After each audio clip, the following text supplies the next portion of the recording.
areas in Texas, South Dallas, a place known for its raw history, its deep culture, and unfortunately, violence and despair. For decades, these streets have been known for gang wars. But what if I told you right here, in one of the most dangerous parts of the city, we've seen the power of God move? Like in the streets, been shot, locked up, you name it. Penitentiary, the whole ride, the basic, story, it is what it is. The main thing that really just changed my life, because when I came back from a 1% chance to live, I was in a coma for 3 months. And I never believed none of those stories I heard about. They say, oh, the people I seen unicorns, or God woke me up and an angel carried me. I was like, man, they tripping, they lying. So they just want attention. That's what I'm thinking in my head. Then when I got my run with it, oh man, my heart fell. I went into complete respiratory failure. Crazy. Didn't have a heart attack, man. I was 500 pounds, man. My stomach was right here. I was drinking that lean all the time. So that lean was just swelling me up. I had, they said, like, I forgot how many liters or whatever of fluid in it. But I know when they knocked all that fluid off, I went from 510 pounds down to like 4 something. But it was all liquid. I was actually in another dimension. When I say it was so real, I was getting up, brushing my teeth, taking a dump. Everything that you would do in real life, I was still doing it. But the only difference was Lucifer was present. He was present. He's nothing like everybody describing with the red skin and the horn. That's all a lie. That's something made up. The dude like a pretty boy. Kind of looked like he mixed with a little bit of everything. But you can tell he has a mixed type look, pretty boy, 6-pack. Not a buff dude, but in shape. Look like he worked out. Voice real smooth, like an R&B singer type. Everything he says is kind of pimpish, smooth. I'm talking about, like, you can just tell he got that. He can convince you to do anything. Oh, come on, man, come on. Then he told me, like, hey, man, just tell me you need my help, big dog, and I got you, man. Yeah. And then when he pulled up in a black Bentley, suit made out of diamonds, shoes made out of diamonds. And then, he's smooth talking, say, man, I can help you, man. You got to ask for my help, and I got you. Then I'm like, I'm still street-minded. Like, I knock your teeth down your throat. You better get on somewhere, da-da-da-da-da. But I'm hungry, and I'm not knowing why I'm hungry, because they had me on a feeding tube. So he had some chicks jump out the van. They eating hamburgers. He knowing my temptation. Even more than the women, there was some bad little chicks. But even more than the temptation of the women, they had hamburgers and drinks. And I'm thirsty and hungry because I'm not eating or drinking. You knew he was a devil? No, I didn't know. I just knew whoever it was, I didn't trust him, And I was like, all right, I'll take your help. So they started feeding me. Then I hop in a Bentley with it. Chicks massage my back, everything. And we rolled off. And when I tell y'all, he showed me more stuff. Lucifer showed me more stuff than probably I learned in the Bible. He took me everywhere with him. I'm riding with him. And by the time I realized what it was, I'm living just like we hear now. I feel myself walking. It was real.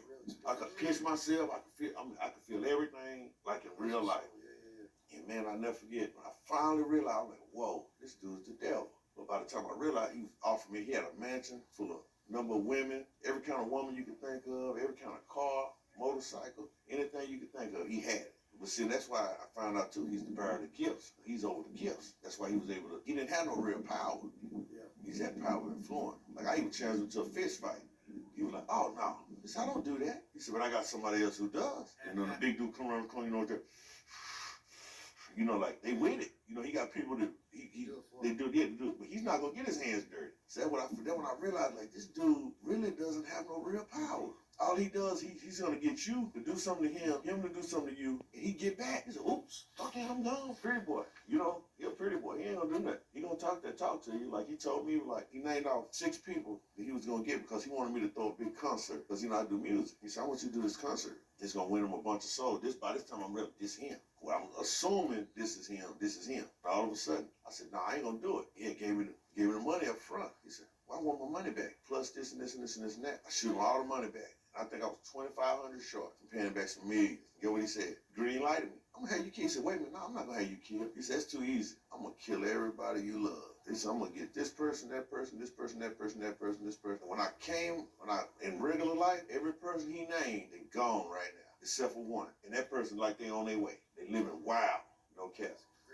When one of the chaplains, they say, come read him his last rites, he's not gonna make it through the night. The chaplain grabbed my hand, he started praying. And then all of a sudden, my mom, I was out of it. This was my mom and my other brother, and they told me, he snatched his hand back, bam, bam, bam, fell all over the chairs and stuff. He said, I can't read his last rites. He said, that man, he got work to do. He said, God is not through writing chapters for this man. He said, I refuse to read his last rites. The people begged him, because they were like, his vitals, my thing was like almost flatline. They had to me with I call them the jumper cables. Bro, had to hit me with them 3 times to bring me back to life. And when I tell you this too, I was so out of it. As far as my spirit was so far out of my body. And I'm gonna tell you, it was a prayer. I started praying. It was, I looked to the hills from which my help comes. I said, God, I said, please don't let me go out like this. I said, give me a second chance and I'm gonna get my life together. I said, God, please. I said, I completely surrender to you. I said, God, help me, Lord. Then all of a sudden, it was like a donkey kicked me in my chest, man. Damn, I felt my spirit go back in my body. Started breathing. I heard the nurses hollering, doctors hollering. Oh my God, it's a miracle. He's back, he's back. Everybody, they can't believe it. And I wear glasses. I ain't have no glasses on, nothing. Because when I fell and passed out in the emergency room, my glasses broke. So I look out the window, I see a rainbow. I started shedding tears. I was like, wow. I said, God heard my cry. A worthless sinner at the time. I said, God heard my cry and spared me. I couldn't talk, had a trach in my throat, had to talk with that, hello, how are you, the whole thing, wheelchair, came back from all that, man. Couldn't walk, couldn't talk, couldn't eat, couldn't drink. God is good. I'm gonna tell y'all, if y'all need living proof that it's a God, I'm the reason. I'm living proof right now that